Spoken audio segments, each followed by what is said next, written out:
support you can count on continues with Glenn Marini's Sports Report. The big dance is invitation only. Tonight, the IPFW Dons trying to get on that guest list. A win in the Summer League Championship game would not only give IPFW its first conference title, it put the Dons on that dance card. To Sioux Falls we go. Top-seeded North Dakota State standing in the way of the second-seeded Dons. First half, Steve Forbes, the big guy down low. That's your first basket of the game. But the Bison right back. Taylor Braun nails the three, then watch the Bison go above the rim. Trayvon Wright, if you hadn't heard of him, well, he made a name for himself tonight. He gets the slam. NDSU up by one.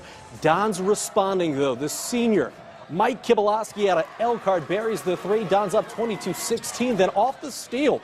Great defense from Tony Jasick's team. It's Joe Edwards, and Edwards feeding Pierre Bland ahead as the Dons looking good. How about Kibalowski?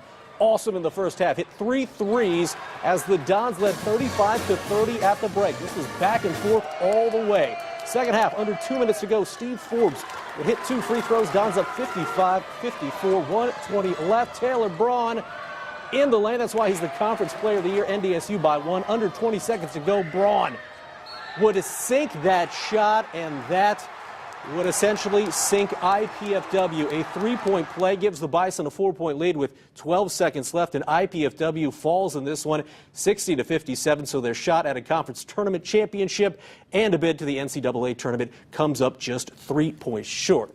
Now, WANE TV is the only station to cover the Dons in Sioux Falls this week, and Joe Whalen joins us live with more on tonight's game. Joe.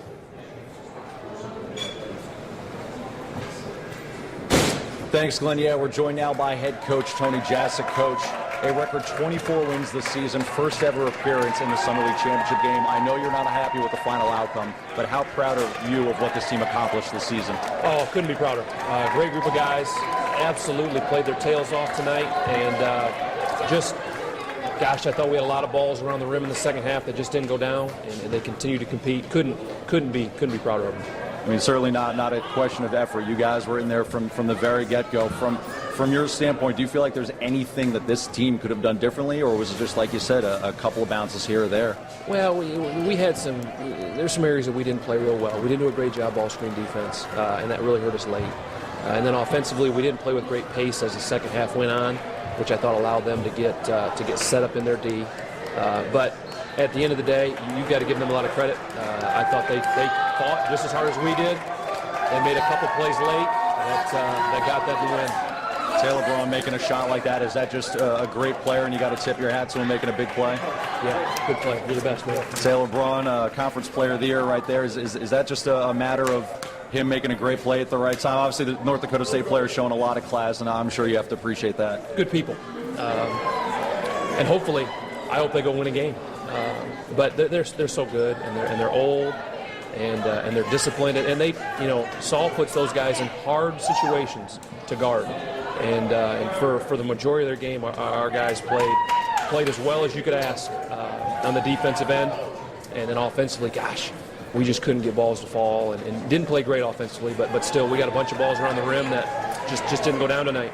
Coach, we appreciate the time. Congratulations on a tremendous season. School record 24 wins. IPFW head coach Tony Jasick, gracious enough to take some time.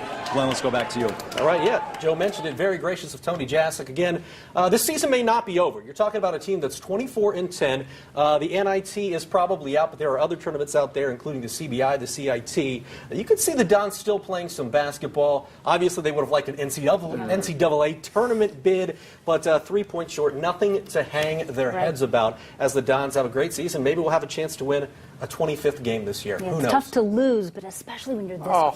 Yeah. And a great job by Joe Whalen and our photographer Maverick Atterbury all week to be out there in Sioux Falls, but just a little bit short. It kind of hurts the heart a little bit. But Tony Jasick was teary-eyed. I know, and they've got so much to build on, not only for the end of this season, but for seasons in the future. So congratulations on a great year already. Okay, thank you, Glenn.